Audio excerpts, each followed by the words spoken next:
Brand তৈরি হয়েছিল, যে ব্র্যান্ডের নাম ব্র্যান্ড বুদ্ধ। ওই জমিগুলো আর কৃষিকাজ করার মতো জায়গাতেই নেই, যে আলটিমেট আমাদের রাজ্যে শিল্প বান্ধব পরিবেশ সেটা গড়ে উঠবে তো। আচ্ছা, আমরা যে এই যে বঙ্গে থাকি, অর্থাৎ পশ্চিমবঙ্গ, এই পশ্চিমবঙ্গে আন্দোলন প্রচুর হয়েছে। অনেকে অনেক আন্দোলন দেখেছেন, অনেক আন্দোলন হয়েছে। সে আন্দোলন ভাষা নিয়ে, সে আন্দোলন জমি নিয়ে, আন্দোলনের জন্য আন্দোলন, তার প্রতিবাদে আন্দোলন। এক একটা আন্দোলনে বঙ্গ এক একভাবে আন্দোলিত হয়েছে, প্রচুর দেখা। কিন্তু একটা সরকার, অর্থাৎ বাম সরকারের কথাই যদি আমরা ধরি, এই জমি আন্দোলনের জন্য কিন্তু একটা সময় একটি কোম্পানিকে বাংলা ছেড়ে চলে যেতে হয়েছিল। এবং তার জন্য যদি পতনের কারণ, আমরা যেমন মুঘল সাম্রাজ্য পতনের কারণ পড়ি না ইতিহাসে, তেমনি বাম সাম্রাজ্যের পতনের কারণ কিন্তু হিসেবে যদি অনেকগুলি পয়েন্ট থাকে, তার মধ্যে জমিও কিন্তু একটা মূল পয়েন্ট থাকবে। এখন এই যেভাবে জমি অধিগ্রহণ করে রাজ্য, এর আগে বিস্তর কিন্তু আলোচনা হয়েছে জমি অধিগ্রহণ নীতি নিয়ে। একথা আপনারা জানেন, নতুন কিছু নয়। এখন নতুনভাবে এই পরিবর্তনের যে বাংলা, পরিবর্তিত যে সরকার, যে সরকারকে জনগণ এনে বসিয়েছে 4 তারিখ, বিপুল ম্যান্ডেট, বিপুল ভোটে কিন্তু এই মুহূর্তে ভারতীয় জনতা পার্টি, তার সরকার বঙ্গে রয়েছে। এখন বঙ্গে আসার পর একের পর এক স্টেপ কিন্তু শুভেন্দুবাবু এবং তার মন্ত্রিসভা নিচ্ছেন, বকলমে ভারতীয় জনতা পার্টি নিচ্ছে। এর মধ্যে অবশ্যই কিন্তু শিল্প একটা বড় জায়গায় রয়েছে। একাধিকবার ইতিমধ্যেই 3 মাস অতিক্রান্ত, শুভেন্দুবাবু বলেছেন, এবং নতুন যিনি শিল্পমন্ত্রী শ্রী তাপস রায়, যে বাংলা কিন্তু শিল্পের জন্য উপযুক্ত, কিন্তু শিল্প করতে গেলে লাগবে জমি, আর সেই জমির জন্য দরকার কিন্তু একটি এমন নীতি, যে নীতিতে সাপও মরবে কিন্তু লাঠি ভাঙবে না, তাই তো? তাহলে কি হতে পারে সেই নীতি, বা কি হতে চলেছে নীতি, এই নিয়ে কিন্তু আজকে একটু আমরা দাদা দিদি রাজনীতি, আমাদের যে প্ল্যাটফর্ম, আমি যশবন্ত, এবং অবশ্যই আমার সাথে থাকবে সুচারু। সুচারু, এই যে জমি অধিগ্রহণ নীতি বা নতুন নীতি, কারণ আমরা টাটাকে চলে যেতে দেখেছি, তারা সানান্দে চলে যায়, এবং এই নিয়ে কিন্তু একটা বাম সাম্রাজ্য যদি বলি, তার পতনও ঘটেছে। তার মধ্যে একটা বড় ইস্যু ছিল জমি। সুচারু, নতুন গভর্নমেন্ট দিশা দেখাচ্ছে, প্রচুর কিছু ভালো ভালো স্টেপস নিচ্ছে ইতিমধ্যেই, আশাব্যঞ্জক আমরা দেখতেও পাচ্ছি। কিন্তু নতুন জমি নিয়ে কি সিদ্ধান্ত হতে চলেছে, বা কি সিদ্ধান্ত হতে পারে, এমন কোনো রকম সিদ্ধান্ত যাতে ওই যে বললাম সাপও মরবে কিন্তু লাঠিও ভাঙবে না, এরম একটা জায়গায় নতুন কি আলোর দিশা দেখাতে চলেছে এই নতুন গভর্নমেন্ট, সেই নিয়ে যদি একটু বিস্তারিত আমাদের দর্শকদের তুমি একটু জানাও। যশবন্তদা, তোমার নিশ্চয়ই প্রেক্ষাপট মনে থাকবে যে তৎকালীন মুখ্যমন্ত্রী বুদ্ধদেব ভট্টাচার্য এবং তার আমলে দলের মধ্যে একটা আড়াআড়ি বিভাজন হয়ে গেছিল। একদল চাইছিল যে না, নতুন কিছুতে এগোবো না, চুপচাপ থাকবো, যেভাবে চলছে চলুক, বামফ্রন্ট সরকার এগিয়ে যাচ্ছে। আর আরেকটা অংশ চাইছিল যে এমন কিছু চমকপ্রদ করুক সরকার, এমন কিছু শিল্পবান্ধব পরিবেশ গড়ে তুলুক সরকার, যাতে করে বামফ্রন্ট সরকারের ভিত আরও সুদৃঢ় হয়।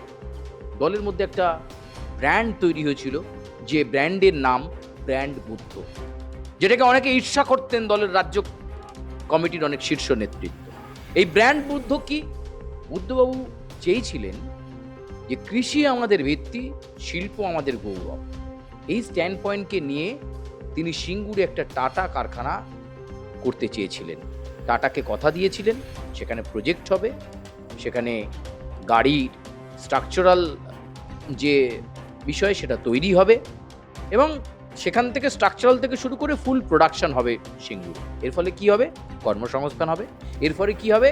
অ্যান্সিলারি ইন্ডাস্ট্রি গড়ে উঠবে বা অনুসারী শিল্প গড়ে উঠবে। ফলে সিঙ্গুর শুধু নয়, গোটা রাজ্যেও একটা আলাদা শিল্প মানচিত্রে একটা আলাদা জায়গা করে নেবে। এ পর্যন্ত সব ঠিকঠাক ছিল। কিন্তু তারপর আমরা দেখলাম তৎকালীন বিরোধী নেত্রী মমতা বন্দ্যোপাধ্যায়ের লাগাতার আন্দোলন, এবং আরও বিভিন্ন কারণে এই জমি নীতি নিয়ে প্রশ্ন উঠল। তৎকালীন বামফ্রন্ট সরকারের জমি নীতি নিয়ে প্রশ্ন উঠল এবং যেভাবে টাটাকে জমি দেওয়া হয়েছিল তা নিয়ে অতীতে অনেক বিতর্ক হয়েছে, অনেক আইন আদালত এত কিছু হয়েছে এবং সেখানে পরবর্তীকালে দেখা গিয়েছিল যে জমি অধিগ্রহণের যে পদ্ধতি সেই পদ্ধতিতে ফাঁক থেকে গিয়েছিল, ঠিক? এবং বলা হয়েছিল যে কৃষকরা কৃষি করতে পারছেন না। আজকে তুমি সিঙ্গুরে চলে যাও, কলকাতা থেকে মাত্র ৬০-৬২ কিলোমিটার দূরে, একেবারে মূল সড়কের ওপর সেই সিঙ্গুরে পড়ে থাকা জমি আজকে পরিত্যক্ত জমিতে পরিণত হয়েছে। কেউ বলবে না যে ওখানে টাটা কারখানার শেড ছিল। টাটা তো শিল্প করতে পারেনি, টাটা তো কারখানা করতে পারেনি, ব্র্যান্ড বুদ্ধ পারেনি, অথচ সেখানে কিন্তু শিল্প হয়নি। সেখানে কি কৃষি হয়েছে? ওই জমিগুলো আর কৃষিকাজ করার মতো জায়গাতেই নেই।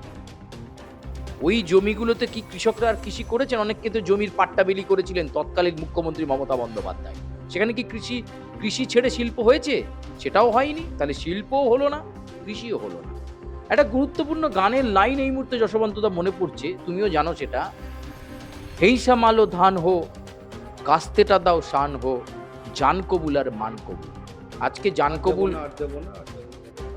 হ্যাঁ, ফলে এই জায়গাটাতে দাঁড়িয়ে এখন মুখ্যমন্ত্রী শুভেন্দু অধিকারী একটা গুরুত্বপূর্ণ ট্রেডমার্ক বা লাইন তৈরি করতে চাইছেন। যদিও এই বাংলায় 2026-এর বিধানসভা নির্বাচনী প্রচারে এসে বারবার নরেন্দ্র মোদী, অমিত শাহ বলে গেছেন অভিন্ন দেওয়ানি বিধি, এই অভিন্ন দেওয়ানি বিধি চালু হবে এবং জোর করে জমি অধিগ্রহণ করা বা জমি কেনা বেচা করা যাবে না।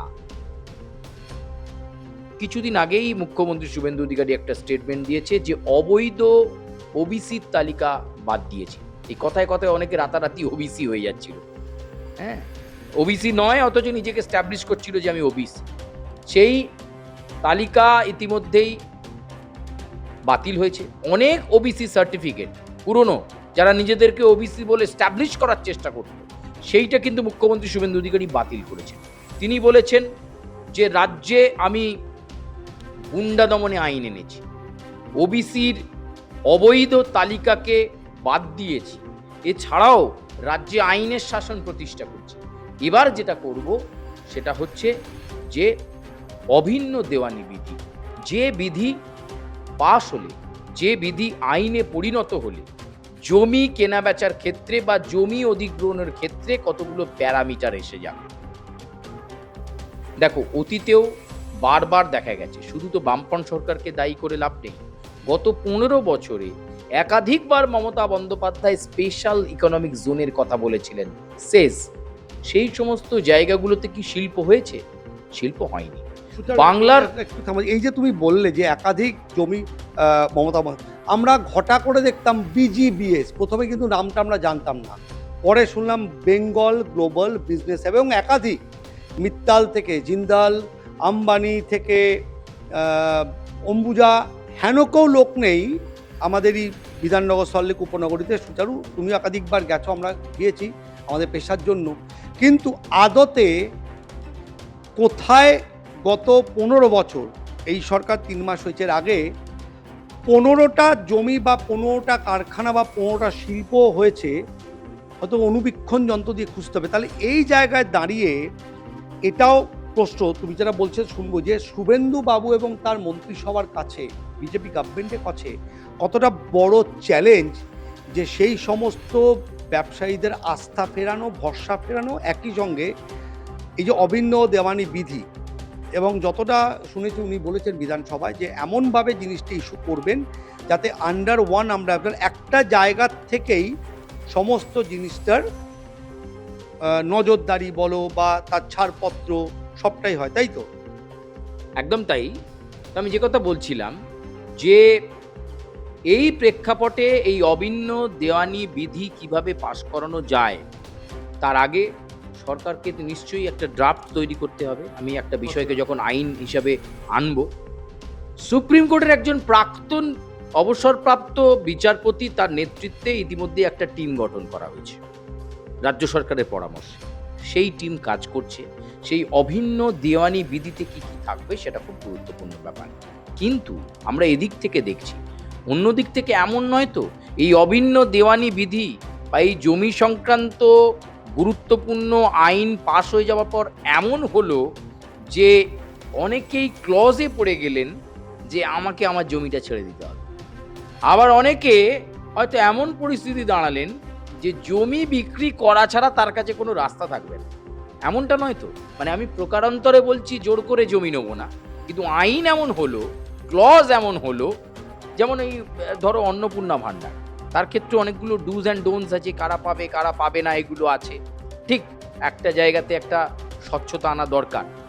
যেমন ধরো আশা কর্মী যারা, তারা এমনিতেই ভালো টাকা স্যালারি পাচ্ছেন, তাহলে আবার তারা কেন 3,000 টাকার সুবিধে নেবেন? সেটা যেমন ঠিক, এক্ষেত্রেও এটাকেও এনশিওর করা দরকার যে আলটিমেট আমাদের রাজ্যে শিল্প বান্ধব পরিবেশ সেটা গড়ে উঠবে তো। শুধু একটা আমূল এলো বা শুধু একটা কোনো কোম্পানির বিনিয়োগ হলো তাতে করে কিন্তু বাংলার শিল্প মানচিত্রে কোনো পরিবর্তন আসবে না। প্রতিদিন প্রচুর গ্র্যাজুয়েট, প্রচুর মাস্টার্স করা, প্রচুর এমএসসি করা ছেলে মেয়ে বেরোচ্ছে, কিন্তু সেইভাবে ইনফ্রাস্ট্রাকচার ডেভেলপমেন্ট নেই, বাংলায় কর্মসংস্থান নেই, বিশেষ করে অসংগঠিত ক্ষেত্রগুলো। যশবন্তদা, তাদের যারা শ্রমিক শ্রেণীর মানুষ, তাদের কিন্তু সেই খেটে পড়েই খেতে হচ্ছে। ফলে তাদের কোনো আর্থিক নিশ্চয়তা বা চাকরির সুনিশ্চয়তা সেটাও নেই। এরকম একটা প্রেক্ষাপটে দাঁড়িয়ে সত্যিই যদি বিনিয়োগ আনতে হয় এবং শিল্প পরিবেশ গড়ে তুলতে হয়, তাহলে তো জমি লাগবে। সেই জমি প্রয়োজন অবশ্যই। এক্ষেত্রে দেখতে হবে, খুব নিবিড়ভাবে আমাদেরকে পর্যবেক্ষণ করতে হবে যে বিধানসভায় যখন এই আইন যাবে এবং সেখানে কিভাবে মুখ্যমন্ত্রী শুভেন্দু অধিকারী বিষয়টিকে প্লেস করছেন, কিভাবে গোটা বিষয়টাকে দাঁড় করানো হচ্ছে এবং এই অভিন্ন দেওয়ানি বিধি বলতে কি বলা হচ্ছে, কি কি কন্ডিশন থাকবে যে আমার এতটা জমি থাকলে এতটা জমি আমি নিজের কাছে রাখতে পারবো, বাকিটা বেঁচে দিতে হবে। বা আমার কাছে, আমি কথার কথা বলছি, আমার কাছে একজন মানুষ নিজের কাছে 10 বিঘার বেশি জমি রাখতে পারবেন না। 10 বিঘার বেশি জমি থাকলে তাকে বেচে দিতে হবে, বা দেখতে হবে তার জমিটা কোনো কমার্শিয়াল ল্যান্ডের সঙ্গে সংযুক্ত কিনা। যদি কমার্শিয়াল ল্যান্ডের সঙ্গে সংযুক্ত হয় তাহলে আমাকে মোটামুটি এতটা জমি ছেড়ে দিতে হবে। এই ধরনের কন্ডিশন এই দেওয়ানি বিধির মধ্যে আসছে কিনা সেটা দেখতে হবে। নিঃসন্দেহে একটা সাহসী পদক্ষেপ, নিঃসন্দেহে একটা গুরুত্বপূর্ণ পদক্ষেপ, কারণ তিনি কমিট করেছেন যে রাজ্যে শিল্প মানচিত্র বলে কিছু ছিলই না। তুমি খানিকটা আগে একটা উল্লেখ করলে বেঙ্গল গ্লোবাল বিজনেস সামিট, তার ফাইলও খুলেছেন মুখ্যমন্ত্রী শুভেন্দু অধিকারী।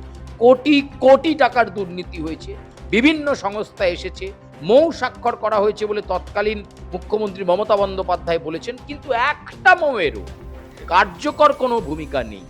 এক্ষেত্রে বাংলার আপামর জনসাধারণ এটাই চাইছে যে আগে শিল্প তো আসুক, কর্মসংস্থান তো তৈরি হোক, এলাকার ছেলেমেয়েরা হাসি মুখে সেখানে যোগদান করুক, যারা স্কিল নয় তাদেরকে স্কিল্ড করা হোক।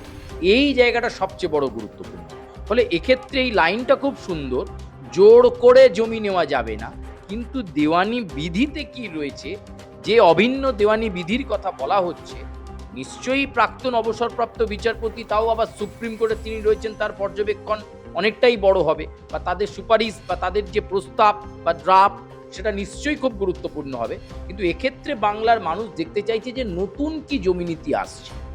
এই অভিন্ন দেওয়ানি বিধির কভারের মধ্যে, বইয়ের মলাটটা বা কভারটা খুব ভালো লাগে, তার মধ্যে কি আসছে সেইটা সবচেয়ে গুরুত্বপূর্ণ।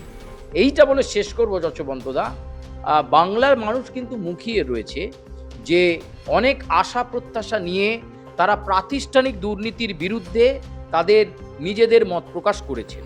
208টার মতো আসন বিজেপি পেয়েছেন, কিন্তু এটাও আবার বিজেপির রাজ্য সভাপতি শ্রমিক ভট্টাচার্য মনে করিয়ে দিয়েছেন যে আমরা তো 208 আর ওরা তো এত কম, এটা ভেবে বসে থেকে লাভ নেই। আবার এটাও তিনি মনে করিয়েছেন ডিমের অভিমুখ কখন ঘুরে যাবে।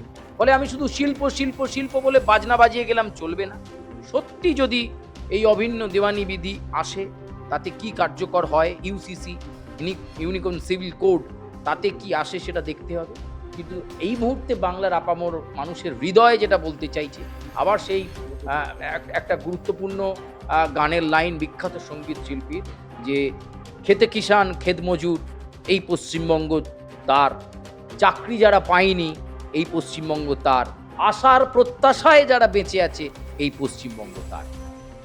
দেখুন, আমরা বারংবার আমরা রাজনীতি করি না, আমরা খবরটা তুলে ধরি। যারা রাজনীতি করেন, এতদিন বিরোধী ছিলেন, তারা বারবার বলেছিলেন যে শ্বেতপত্র প্রকাশ করা হয়েছে। যেটা সুচারু বলল যে মৌ স্বাক্ষর হয়েছে জিন্দাল, মিত্তাল, অম্বুজা এদের সাথে, কিন্তু আদতে অনুসারী শিল্প হিসেবে গড়ে ওঠা বা একটা বড় বৃহৎ শিল্প যে আশা, সেটা কিন্তু এখনো পর্যন্ত হয়নি। যে কারণে আপনার আমার বাড়ির ছেলে মেয়েরা কিন্তু অধিকাংশ, বিশেষ করে যারা অসংগঠিত শ্রমিক, তাদের জন্য ভাতা টাতা দিয়েছিলেন মমতা বন্দ্যোপাধ্যায় প্রাক্তন মুখ্যমন্ত্রী, কিন্তু তাতে কাজ হয়নি।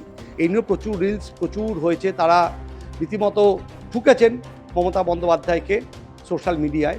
কিন্তু এই মুহূর্তে বাংলার জনগণ তারা বুক বাঁধছেন, তারা আশা করছেন যে এমন একটা নীতি এই গভর্নমেন্ট, শুভেন্দু যেমন এসেই করেছেন যে ওএমআর শিট, যেটা নিয়ে এত ক্যাচাল কীর্তন এত ঝামেলা, তিনিও ওএমআর শিটটা প্রকাশ করে দিয়েছেন।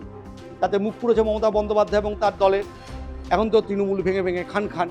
তেমনি এই যে শিল্প নিয়ে যে বিভিন্ন রকম চর্চা, বিজিবিএসের নামে যে কোটি কোটি টাকা খরচ, তার আদতে এই বাস্তবে দাঁড়িয়ে কোনো রিফ্লেকশন নিয়ে বাংলায় নতুন একটা কারখানাও কিন্তু গত 15 বছরে হয়নি, বরং চলে গিয়েছে, তাই লিস্ট অনেক বড়।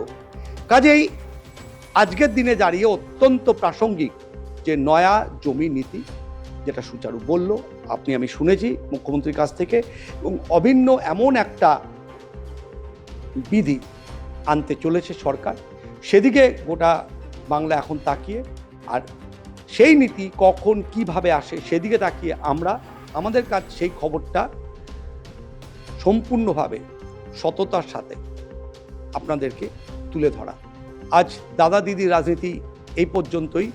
আবার আমি যশবন্ত আপনাদের কাছে নতুন কোন এপিসোড নিয়ে, নতুন কোন ইস্যু নিয়ে হাজির হব। ভালো থাকবেন, নমস্কার।